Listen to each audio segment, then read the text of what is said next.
Oi pessoal, tudo bem? Sejam muito bem-vindos aqui no nosso canal. Eu sou a professora Fernanda Gomes e hoje o nosso assunto é oração sem sujeito. Para a gente aprender a oração sem sujeito, primeiramente vamos relembrar o que é um sujeito. Vamos pegar a seguinte frase aqui: o menino joga bola. Uma frase bem simplesinha, só para a gente ilustrar para vocês. Para a gente achar qualquer sujeito de qualquer frase, a gente vai atrás do verbo. O meu verbo aqui é joga. Vamos perguntar para o verbo quem faz a ação, quem é o responsável pela ação. Quem joga bola? O menino. A minha resposta é o meu sujeito. Para a gente achar o sujeito, a gente pergunta para o verbo o que? Quem? Faremos uma dessas duas perguntas para o verbo, aí a gente acha o sujeito da frase. Tudo aquilo que sobra é o nosso predicado. Então, como seria uma oração que não tem sujeito? Vamos pegar um exemplo para a gente ilustrar o que seriam essas orações. Choveu muito ontem. Se formos seguir o passo a passo de tentar achar o sujeito, a gente vai para o verbo primeiro. E o meu verbo é choveu. Só que aqui não tem como eu perguntar quem choveu, o que choveu. Não há pergunta. Por quê? Não existe agente de ação. Eu não tenho ninguém para pratique esta ação. É apenas um fenômeno da natureza. Então, esse tipo de oração é formado apenas pelo predicado. E a gente fala que é uma oração sem sujeito. Muitas pessoas também chamam de sujeito inexistente, porque, é claro, ele não existe. Então, este verbo aqui, choveu, é um verbo que não tem pessoa para fazer a ação, não tem sujeito. A gente vai chamar esse verbo de verbo impessoal. Como assim verbo impessoal? Verbo sem pessoa, sem sujeito. Então, a gente só possui predicado na frase. Agora, a gente tem que tomar um cuidado pelo seguinte: esse verbo choveu, ele está empregado aqui em sentido denotativo. O que seria um sentido denotativo? Seria aquele sentido literal, ao pé da letra. Eu realmente estou falando da chuva. Agora, se eu usar esse verbo em sentido conotativo, ou seja, em sentido figurado, pode ser que ele ganhe um sujeito. Por exemplo, olha essa frase aqui: choveu presente no aniversário dele. Choveu presente no aniversário dele. Vejam bem, se eu for para o verbo choveu, eu não estou falando aqui da chuva, eu estou usando um sentido figurado. Então aqui dá para perguntar: o que choveu? Presente. Presente aqui vai ser o nosso sujeito. Então choveu nesta frase aqui não é um verbo impessoal. Por isso, a gente tem que tomar cuidado com essas maldadezinhas, né, que aparecem nas questões. O verbo impessoal, indicando o fenômeno da natureza, por exemplo, tem que ser ao pé da letra. Então, a gente tem que interpretar a frase.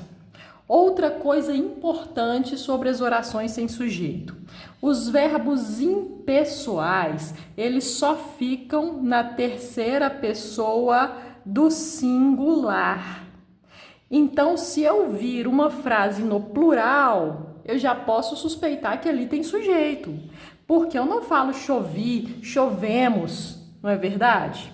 Agora, temos uma exceção. Existe um único verbo impessoal que pode ir para o plural, que é o verbo ser. Nós vamos falar sobre ele daqui a pouquinho, mas por enquanto a gente tem que concentrar nisso. Choveu é um verbo impessoal, só fica na terceira pessoa do singular e não tem sujeito. Agora, como eu vou saber identificar os outros verbos impessoais, as outras orações que não têm sujeito?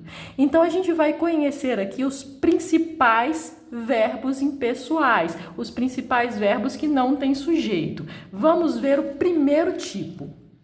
Como já falamos na frase do exemplo, os fenômenos da natureza, eles não têm sujeito. Então, se eu falo ventar, relampejar, trovejar, nevar, essas frases não têm sujeito. Então, por exemplo, esta frase, venta muito aqui. Nesta frase, venta muito aqui, o meu verbo é venta, ou seja, um fenômeno da natureza. Então, eu tenho aqui uma oração sem sujeito, a frase toda é o nosso predicado. Agora, é claro que também tem outras pegadinhas. Por exemplo, o vento soprou forte. Aí dá para perguntar. Quem soprou? O vento, sujeito simples. O fenômeno da natureza, ele tem que aparecer no verbo. Se eu falar, por exemplo, cai chuva do céu cinzento, dá para perguntar, o que cai? Chuva, sujeito chuva. Então, o verbo chove é diferente do verbo cair. Então, vamos tomar cuidado com essas pegadinhas. Agora, a gente tem outro tipo de verbo impessoal. Verbos haver ou ter. Esses dois verbos, muito cobrados por sinal, eles não têm sujeito quando eu uso eles no sentido de existir ou no sentido de acontecer. Nesses dois sentidos, eles não têm sujeito. Por exemplo, há crianças aqui. Nesta frase, há crianças aqui, temos o verbo haver no sentido de existir. É como se eu falasse, existem crianças aqui. Mesmo dando para perguntar o que há, não pergunta. Memoriza que o verbo haver ou o verbo ter não tem sujeito nestes sentidos. Aqui eu tenho uma oração sem sujeito, frase toda predicado. O verbo ter é a mesma coisa. Se eu falo tem crianças aqui, não tem sujeito. Aí vocês vão notar que esse tem é singular nele. Se fosse plural, eu teria colocado aqui um acentozinho circunflexo. Então, o verbo haver ou ter, vamos deixá-los sempre no singular nesses sentidos, porque eles não possuem sujeito. Agora, outro tipo de verbo impessoal. Verbos que indicam tempo decorrido. O que seria um tempo decorrido? Seria um tempo que já passou. Esses principais verbos que indicam um tempo passado são o verbo fazer, é o principal aqui, que é o que mais é cobrado, mas também aparecem novamente o verbo haver, o verbo ter. Eles também voltam nessa parte. Eles podem indicar um tempo já decorrido. Por exemplo, se eu digo faz 2 anos que ele se formou. Nesta primeira oração, faz 2 anos, eu tenho aqui uma oração sem sujeito, porque esta ação aconteceu há 2 anos, ou seja, um tempo passado. Notem que eu não coloquei o verbo fazer no plural, porque isso aqui não tem sujeito. Se eu colocasse fazem 2 anos, estaria escrevendo ou falando errado. O verbo haver encaixa aqui também. Há 2 anos ele se formou. Tem 2 anos que ele se formou. Então, esses verbos indicando tempo decorrido não tem sujeito singular neles. O próximo é o verbo ser. Vou colocar uma estrelinha aqui para a gente lembrar de um detalhe muito importante. O verbo ser, ele não tem sujeito quando ele indica tempo, medida ou distância. tempo, medida ou distância. E por que eu pus essa estrelinha aqui? Para a gente lembrar que este é o único verbo que pode ir para o plural, mesmo que ele não tenha sujeito. Então, vamos ver essa frase. São 2 horas. Aqui temos o verbo ser indicando tempo. É uma oração sem sujeito, mas ele tem que concordar com o numeral que aparece na frase. Portanto, é 1h da tarde, é meio-dia, eram 18 horas. Distância, são 10 quilômetros daqui ao colégio e assim por diante. Ele é muito usado como verbo sem sujeito.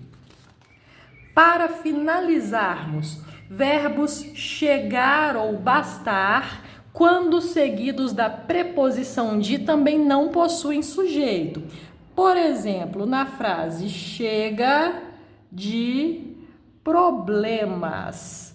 Nesta frase, nós percebemos o verbo chegar seguido da preposição de.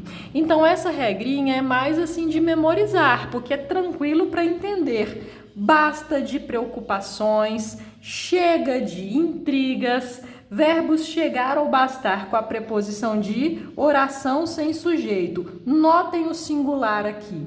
Se eu usar chegam, bastam de problemas, claro, estou conversando errado.